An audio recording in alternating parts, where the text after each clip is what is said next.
22 જાન્યુઆરીએ ભગવાન રામલલ્લા અયોધ્યાના રામ મંદિરમાં બિરાજ્યા હતા. રામ મંદિરની ભવ્ય પ્રાણ પ્રતિષ્ઠા બાદ રામ મંદિરમાં લાખો ભક્તોનું ઘોડાપૂર ઉમટ્યું હતું. ત્યારે ઘણા ભક્તો એવા પણ છે જેમની પ્રભુ રામ પ્રત્યેની ભક્તિ સાવ અલગ છે.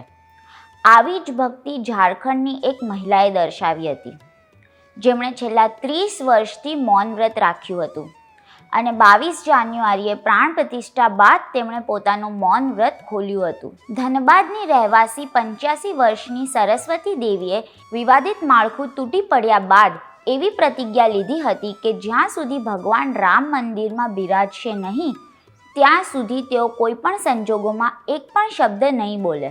અને આ વ્રતના કારણે સરસ્વતી દેવીએ લગભગ 30 વર્ષ સુધી મૌન પાળ્યું અને વર્ષોથી પ્રભુ રામની અવિરતપણે પૂજા પ્રાર્થના કરતા રહ્યા, જેથી ભગવાન રામનું મંદિર શક્ય હોય એટલું જલ્દી બને અને પ્રભુ રામ મંદિરમાં બિરાજે.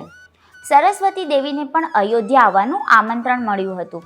આવા જ અન્ય વિડીયો માટે જોડાયેલા રહો વાઇબ્સ ઓફ ઇન્ડિયા સાથે.